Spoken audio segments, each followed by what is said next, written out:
Hi guys, my name is Fazan, but welcome to my YouTube channel Fazan You Cricket Official. So guys, now I'm going to do pre-match analysis of Netherlands versus Pakistan.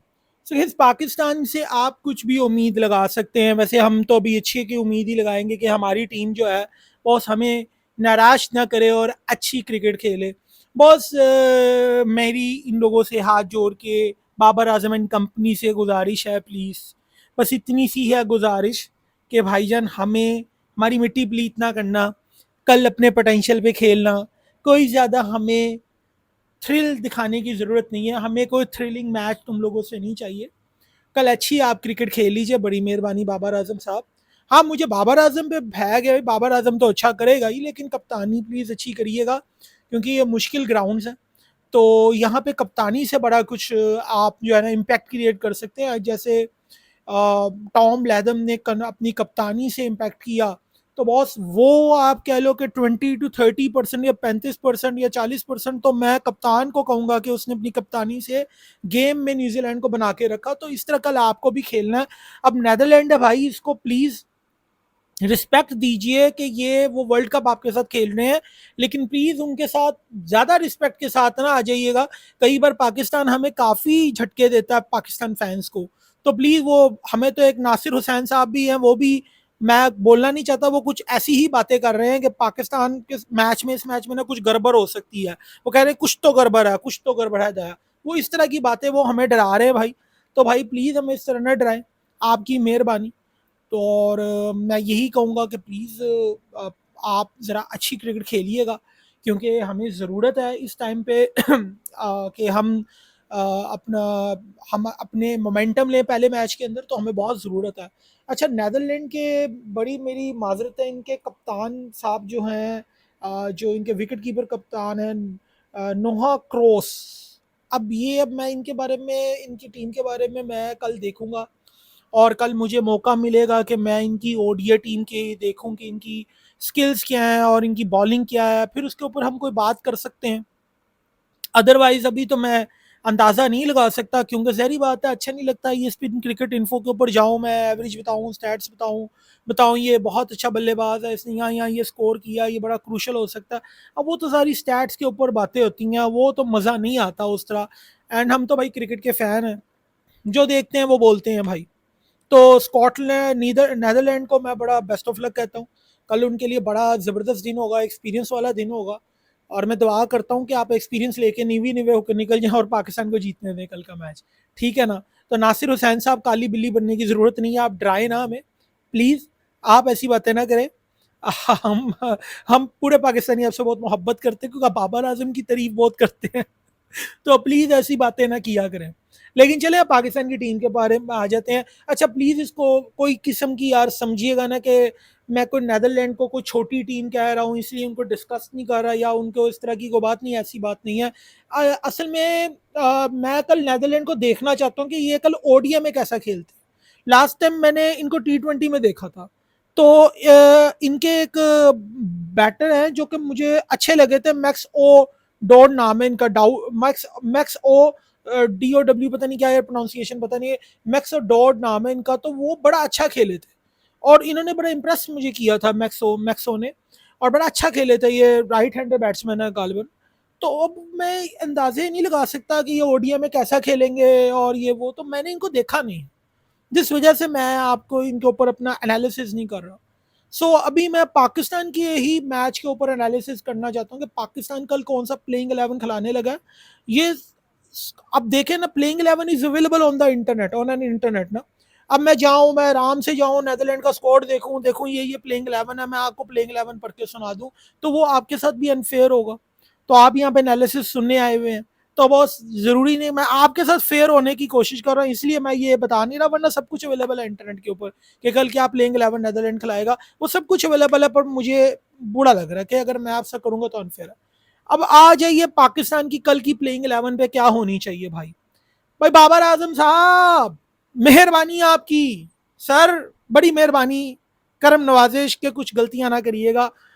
अच्छा, कल इमाम के साथ फ़खर को ही opening कराएं, फ़खर जमान को, क्योंकि अब्दुल्ला शफी खुद ही पैदल है. बुरा ना मनाए, अब्दुल्ला शफी को भी लिफ्ट एक करियर की ज़रूरत है. जो अब्दुल्ला शफी के फैंस हैं, और अब्दुल्ला शफी इमेंसली टैलेंटेड है भाई, लेकिन इसका मतलब ये नहीं है कि भाई हम एक यंगस्टर का करियर ख़राब करें, क्योंकि ये करियर ब्रेकिंग मोमेंट्स हो सकते हैं जिस तरह वो आउट हो रहे हैं, तो ये कॉन्फिडेंस गिरता है इससे। तो अब्दुल्ला को प्लीज़ आप अभी ओपनिंग ना कराएं, आप अब्दुल्ला को रख लीजिए, कोई अल्लाह ना करे कोई ऐसी मामला हो तो अब्दुल्ला को रखें, लेकिन अभी फ़खर को ही खिलाइए। तो मुझे फ़खर लास्ट मैच के अंदर थोड़ा निक में लगा, तो मुझे लगता है कि फ़खर जो है वो दोबारा फॉर्म में आ सकता है। तो गो विद अब्दुल्ला, आप अब्दुल्ला और इमाम के साथ जाइए, अब्दुल्ला शफीक और इमामुल हक के साथ जाइए, और इमामुल हक साहब अपना हक अदा कीजिए जो आप पाकिस्तानी टीम में काफ़ी देर से खेल रहे हैं।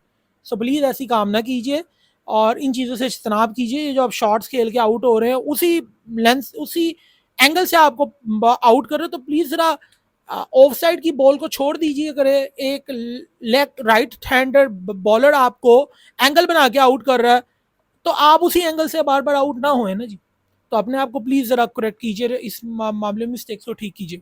अच्छा, आ जाइए ज़रा बाबर आजम के ऊपर। बाबर आजम वन डाउन खेलेंगे, तो बाबर आजम को ठीक है यार, कोई प्रूव करने की ज़रूरत नहीं है, तो बाबर आजम खेले और आराम से खेले, और इसके ऊपर कोई एडिड प्रेशर लेकर खेलने की कोई ज़रूरत है ही नहीं है भाई, ठीक है ना। एडिड प्रेशर लेने की कोई ज़रूरत ही नहीं है, ये सारी चीज़ों से कोई फ़ायदा नहीं है, एडिड प्रेशर लेने का तो कोई फ़ायदा ही नहीं। ये जो बात मैं आपको कह रहा था ना कि बाबर आजम साहब वन डाउन पोजीशन पे आ जाएं, फोर्थ पोजीशन पे मोहम्मद रिजवान आएंगे, फिफ्थ पोजीशन पे आपके खेलेंगे, फिफ्थ पोजीशन पे सलमान अली आगा को बिल्कुल ना खिलाइएगा, सलमान अली आगा की जगह सौशकिल को खिलाएं, और छठे नंबर पे इफ्तिखार अहमद खेलेंगे। अच्छा, अगर उस दिन काफ़ी डिस्कशन हुई ऑस्ट्रेलिया के मैच में भी, कमेंटेटर्स ये डिस्कस कर रहे थे, और खासकर इंडियन कमेंटेटर थे जो कह रहे थे, I think so may be शायद संजय मंजरेकर थे, जो कह रहे थे कि इफ्तिखार प्रॉपर चौथे नंबर का बैटर लगता है। तो उनका मतलब, अगर मैं उनका मतलब देखूं, तो अगर हम इफ्तिखार को चौथे पे खिलाएं, पांचवे पे हम खिलाएं सऊशकील को, और छठे पे अगर हम अपने रिजी भाई को खिला लें, तो इसमें कोई मजाइका नहीं होगा, रिजवान कैन हिट। तो भाई रिजवान को अगर हम छठे नंबर पे खिला ले तो हमारा कम्बिनेशन बड़ा अच्छा बैठ जाएगा, क्योंकि इफ्तिखार में वो एबिलिटी है और वो टेक्निक भी है कि वो बीच में आके एक तो बॉल्स भी ज्यादा खेलता है, और उसकी टेक्निक रिजवान से ज्यादा बेहतर है, और इफ्तिखार एक प्रॉपर बैटर है जी। तो हम इफ्तिखार को वेस्ट कर रहे हैं छठे नंबर पे खिला के।